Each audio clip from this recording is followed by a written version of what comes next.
Sorry. কিভাবে থাকবো আমি তোমারে ছাড়া? প্যার করে কথাগুলো বলছো, একটা বার ভাবছো যে কে রাতে আমার ফোন দিবে, কে বলবে যাবো ঘুমাও? আমি তোমার 16 আনা দিয়ে ভালোবাসছি, তারপর আমি আপন করতে পারি নাই। কিভাবে বাঁচবো আমি তোমারে ছাড়া? নিজের যত্ন নিও। এই তো শেষ, আসতেছি।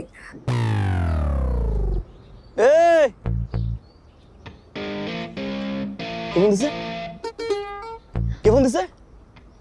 এতবার ডেট করলাম, এতবার মিট করলাম, আজ পর্যন্ত কোনোদিন ফোন আসে না। যাকে বলতে হয়েছে শেষ আসতেছি, এখন কে ফোন দিছে?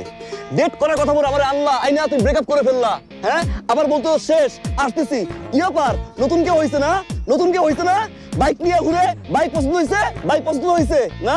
অপেক্ষা করতেছে ব্রেকআপ করে আয়, ওয়েট করতেছে না? ও আল্লাহ ঠিক করছে, আল্লাহ রে আল্লাহ ঠিক করছে। আম্মা আমার ঠিক করছে, দোকান দিছে, দোকান দিছে রে, দোকান দিছে। কারে আমি বউ কইছি, কারে আমি জান কইছি, কারে মুখে রাখছি, সে তো বাইকের ভিতরে উঠছে।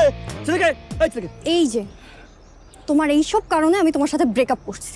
আমার চেঞ্জ হওয়া লাগবে না, আমার চেঞ্জ হওয়া লাগবে না। আমার সাথে রিলেশনশিপে থাকা অবস্থায় আরেক ছেলে, এই ছেলে ব্রেকআপ করতে পারাইছে না? এই ছেলেকে জারিফ, আজকের পর তুমি আমাকে আর কোনোদিনও ফোন দিবা না, আমিও তোমাকে ফোন দিব না। এখানেই শেষ। আল্লাহ হাফেজ। আরে তুই কি শেষ করবি? শেষ তো আমি করতেছি। তোর মতো চিটার, তোর মতো ডাবল টাইমিং করা মানুষ জারিফ আর কোনদিন ফোন দিবে না, কোনোদিন আমি আর ফোন দেবো না। এই যে মাথায় হাত রেখে প্রমিস করতেছি, কোনোদিন আর ফোন দিব না।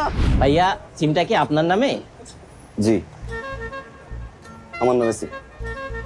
আমার গার্লফ্রেন্ড ইউজ করতো, ও যখন ফোন ইউজ করতো না, তখন আমি ওর ফোন কিনে দিছিলাম, সাথে সিমটা কিনে দিছি। লুকাই লুকাই কথা বলতো, ওর আব্বা আম্মা কেউ জানতো না। এতদিনের রিলেশন, এখন ম্যাচুরিটি হয়ে গেছে, বড় হয়ে গেছে, আশেপাশে অনেক ফ্রেন্ডস থাকে, তারা হয়ে গেছে।